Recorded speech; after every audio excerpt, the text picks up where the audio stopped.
How can we learn to look at a score in a different way, starting with this one today, that is going to help us read faster and more easily from this day forward, for this piece and for every piece that we work on from now on? A lot of the times you'll hear teachers recommend learning hands separately, and there is good reason for that. Most of the time also when we come across beginner and early intermediate music, the music basically boils down to two textures or two layers or two voices. And one happens to be in the right hand most of the time, and one happens to be in the left hand. And so when we practice hands separately, we tend to practice accompaniment, generally speaking, accompaniment in the left hand and melody or something like it in the right hand. What we don't often hear though is that separation, truly, that separation should be about learning the component parts, learning the component textures. That's what's most important. Let's use this piece as an example of why learning hands separately is not necessarily great from the time you start working on this piece and going forward. So if we take the right hand from the very top of the piece, the right hand has the melody to play, and then it also has one of these triplets, right? So it always has a triplet to play.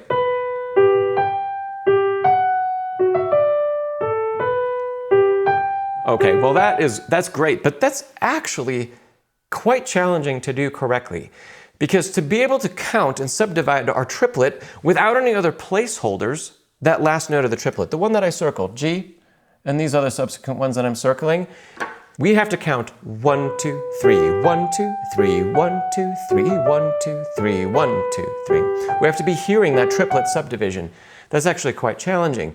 The second thing that this is not helping us with at all is the fact that the melody, the thing that we want to bring out once we know the piece a little bit better, the melody is not ba-da-da-da-dum, ba-da-da-da-dum. That's not the melody. The melody is only in this piece, we have, let's say, 3 layers or 3 voices, 3 textures going on.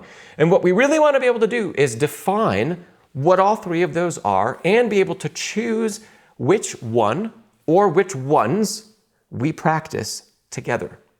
So obviously, I'm going to go put these in a couple different colors for us. Our melody I'm going to highlight in yellow. That is somewhat easy to recognize, and this is something that you should start looking for all the time, because the melody all has stem up notes. See, everything here is a stem up.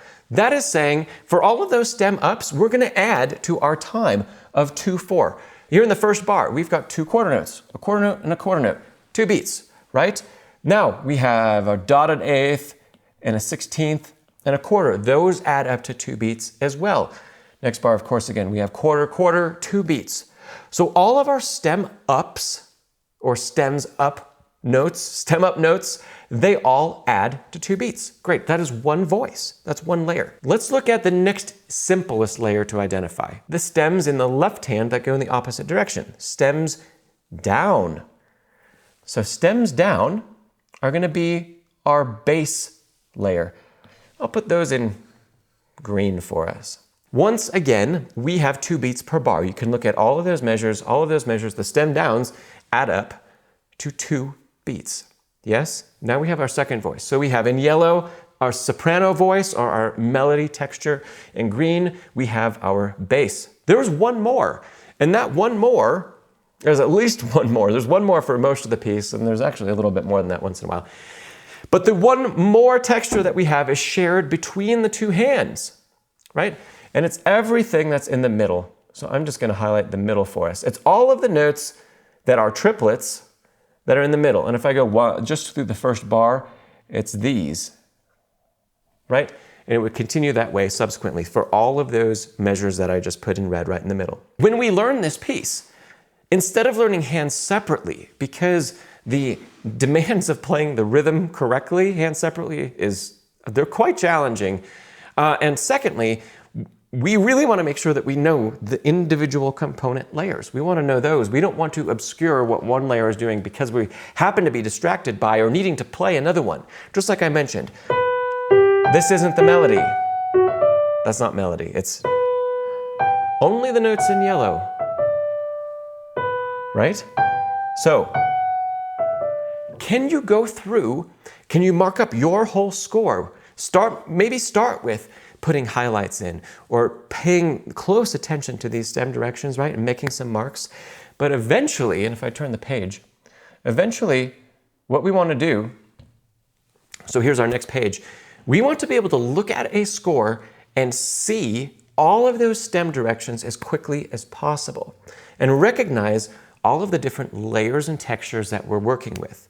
So how quickly, looking at a new page that it hasn't been marked up, how quickly can we see all of those different things that are happening? And how quickly can we start to decide or know hand-separate practice isn't necessarily going to work. I need to do something else. I need to pay more attention to these individual layers that the composer is so wonderfully laid out in notation for me. How can we put this into practice? So if we're back at the beginning, can we play this melody alone with those correct fingers? Whatever tempo works for you. While you're doing this, can you focus on making a nice phrase?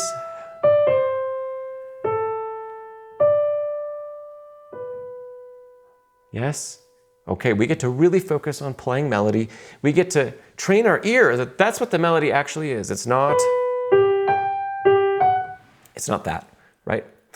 Let's flip. Can we look at the green texture or the green layer? So this is our bass.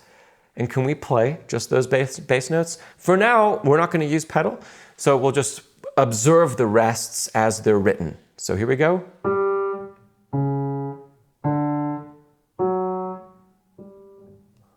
It was a little quiet, sorry.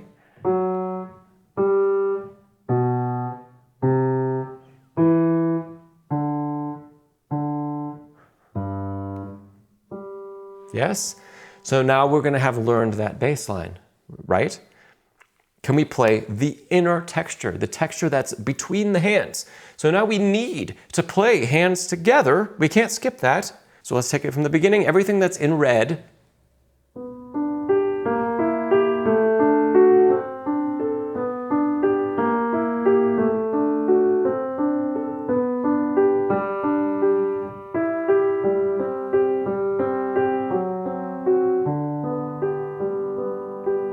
Yes.